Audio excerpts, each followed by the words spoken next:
நேசனுக்கு ஒரு பேர் உண்டுங்க. என்ன பேர் தெரியுமா? திருநீலகண்டன்.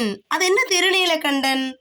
அதாவது அவர் விஷம் குடிச்சிருக்கும் போது அப்பாவோட கழுத்து பகுதியை பாருங்க. உங்களுக்கு அந்த இமேஜில் தெரியுதா? திருநீளமா இருக்கா? அதனால தான் அவருக்கு பேர் நீலகண்டன். இது பார்க்கடல் கடைஞ்ச கதை தான் அந்த திருநீலகண்டன் பேர் வந்துச்சு பாருங்க. ரொம்ப நாள் முன்னாடி தேவர்களும் அசுரர்களும் சேர்ந்து பார்க்கடலை கடைய முடிவு பண்ணாங்க.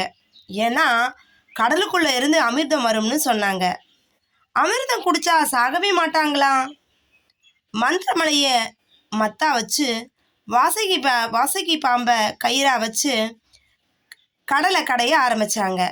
முதல்ல கடல்ல இருந்து நிறைய நல்ல பொருள் வந்துச்சு.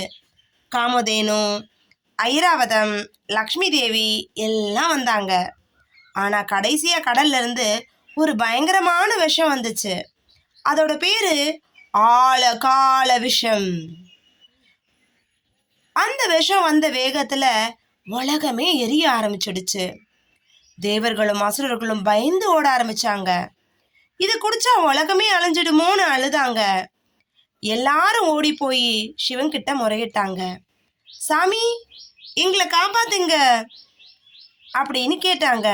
அப்போ சிவன் சிரிச்சுக்கிட்டே சொன்னாரு, நான் தான் அழிப்பவன், உலகத்தை காப்பாத்துறது என் கடமை அப்படின்னு சொல்லிட்டு அந்த மொத்த ஆழகால விஷயத்தையும் தன் கையாலேயே எடுத்து ஒரே மடக்குல குடிச்சிட்டாரு. விஷம் அவர் தொண்டைய வரைக்கும் வந்து நின்றுடுச்சு. அதுக்கு மேல போக விடாம பார்வதி தேவி அவர் கழுத்தை பிடிச்சுக்கிட்டாங்க. அதனாலதான் சிவனோட கழுத்து நீல நிறமா மாறிடுச்சு. அதுல இருந்துதான் நீலகண்டன்னு பேரு வந்துச்சு. விஷத்தோட வெப்பம் தாங்க முடியாம சிவன் தலை சூடானதும் தேவர்கள் அவர் தலைமையில கங்கையை விட்டு குளிர வச்சாங்க. அதனாலதான் சிவன் தலையில கங்கை இருக்கு. அதுக்கப்புறம்தான் கடல்ல இருந்து அமிர்தம் வந்துச்சு.